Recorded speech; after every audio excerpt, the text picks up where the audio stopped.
তাৰ সদাৰ শিক্ষাগুৰুসকল লগতে মোৰ ইউটিউব চেনেলৰ ভিউৱাৰ্ছসকল সকলোকে মোৰ ফালৰ পৰা ৰঙালী বিহুৰ শুভেচ্ছা লগতে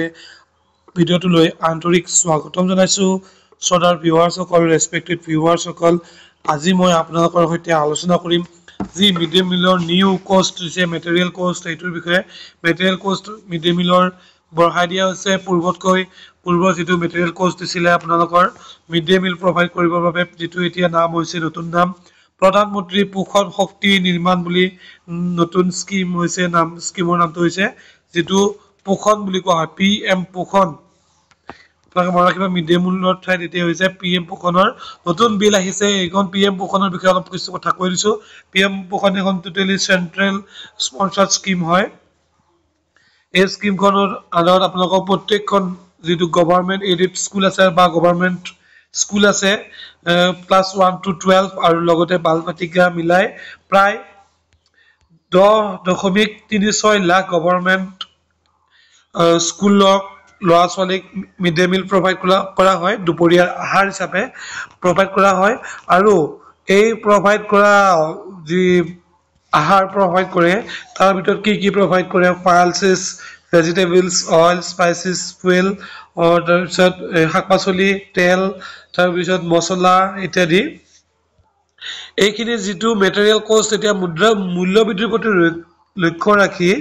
আমাৰ এটা সমীক্ষা চলাইছে সেন্ট্ৰেল বোৰ্ড এখনে তাৰপিছতে কি কৰিছে মেটেৰিয়েল কষ্ট পূৰ্বতকৈ এতিয়া বঢ়াই দিয়া হৈছে যেটো ইমপ্লিমেন্ট হ'ব 1/5/2025 ৰ পৰা এটো ইমপ্লিমেন্ট হ'ব সমগ্ৰ ভাৰতবৰ্ষতে অৰ্থাৎ 1 মেৰ পৰা আপোনালোকৰ কি হ'ব মিড ডে মিলৰ যেটো কষ্ট মেটেৰিয়েল কষ্ট বেছিকৈ পাব গতিকে আপোনালোকে যে একাউন্ট মিড ডে মিলৰ একাউন্ট ৰেজিষ্টাৰ বহি তাত মেইনটেইন কৰিবলৈ এতিয়া অলপ বঢ়াই দিব লাগিব আপোনালোকে এতিয়া বালবাটিকাত যেটো 6.19 টকা আছিল হেতু বৰ্তমান বঢ়াই দিয়া হৈছে 6.78 টকা লৈ অৰ্থাৎ 0.59 টকা বাঢ়ি গল আৰু প্ৰাইমাৰী ক্ষেত্ৰত অৰ্থাৎ এলপি স্কুল যিখিনি লোৱাৰ প্ৰাইমাৰী বুলি কওঁ প্ৰাথমিক ক্ষেত্ৰত আগতে দিয়া এতিয়া বৰ্তমান এপ্ৰিললৈকে চলি আছে 6.19 টকা আৰু এইটো বাঢ়ি এতিয়া হৈছে 6.78 টকা অৰ্থাৎ 0.59 টকা বাঢ়ি গৈছে ঠিক তেনেদৰে আপাৰ প্ৰাইমাৰী ক্ষেত্ৰত উচ্চ প্ৰাথমিক ক্ষেত্ৰত বা মধ্য ইংৰাজী বিদ্যালয় ক্ষেত্ৰতো প্ৰত্যেকজন ল'ৰা ছোৱালীয়ে এতিয়ালৈকে লাভ কৰি আছে 9.29 টকা কিন্তু 1 মে তাৰিখৰ পৰা লাভ কৰিব 10 টকা 17 পইচা অৰ্থাৎ মুঠ বাঢ়িব কিমান টকা 0.88 টকা বাঢ়িব গতিকে এইখন নতুনকে মেটেৰিয়েল কষ্টৰ ওপৰত এখন অধিসূচনা এখন নটিফিকেশন প্ৰকাশ পাইছে মিনিষ্ট্ৰি অফ এডুকেশনৰ পৰা সৰাসৰ বাইদেউসকল এইখিনি আছিল ভিডিঅ'টোৰ জৰিয়তে আপোনালোকে গম পালে যে মিড ডে মিলৰ এতিয়া বৰ্তমান মূল্য বৃদ্ধিৰ প্ৰতি লক্ষ্য ৰাখি কিছু হকা দিয়া হৈছে আপোনালোকক আৰু সৰকাৰেৰ ফালৰ পৰা ৰাইস ফ্ৰি কে দিয়া হয়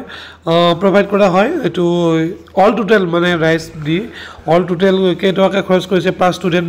বালভাটিকা আৰু প্ৰাইমাৰী ক্ষেত্ৰত 12.13 টকাকৈ প্ৰত্যেক দিনে দিয়ে অৰ্থাৎ ওয়াৰ্কিং ডে যেদিনা ক্লাস হবে বিদ্যালয়ত তেতিয়া দিয়ে আৰু আপাৰ প্ৰাইমাৰী ক্ষেত্ৰত প্ৰত্যেক দিন এজন ছাত্ৰৰ নামত চৰকাৰে কে টকাকৈ ৰাজহ খৰচ কৰি আছে 17 টকা 62 পইচাকৈ খৰচ কৰি আছে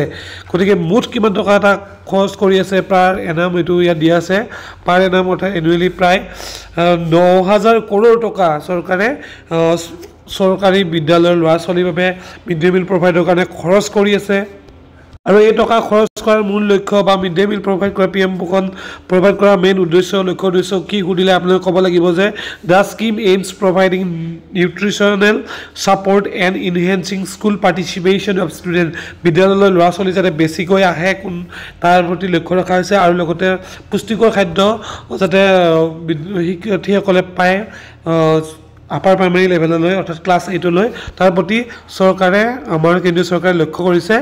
এইখিনি আছিল আজি ভিডিঅ'টোত বন্ধুসকল যদি ভাল লাগিলে অলপ ইনফৰমেটিভ লাগিলে আপোনালোকে গম পালে আপোনাৰ ল'ৰা বা সন্তান যদি আপোনাৰ চৰকাৰী বিদ্যালয়ত পঢ়ি আছে তেন্তে পাৰ ডে পাৰ ক্লাস ডে কিমানকে আপোনালোকক মিড ডে মিল চৰকাৰে নামত পইচা দি আছে পাৰ ষ্টুডেন্ট এখিনি গোটেইখিনি গম পালে যদি ইনফৰমেশন কিবা বাকি ৰৈ গৈছে তেন্তে আপোনালোকে কমেন্ট বক্সত জনাই দিব আৰু মোক সাপোৰ্ট কৰিবৰ বাবে চেনেলটো সাবস্ক্ৰাইব কৰিব যেটো আপোনালোকৰ বাবে একদম বিনামূলীয়া হয় আৰু আপোনালোকে সাবস্ক্ৰাইব বা লাইক বটন ক্লিক কৰিলে আশীৰ্বাদ দিয়াৰ দৰে হয় এহে সকলোকে বহুত ধন্যবাদ সকলোৰে দিনটো শুভ হওক তাৰ কামনাৰে আজি ভিডিঅ'টো ইমানতে এৰিছো ধন্যবাদ।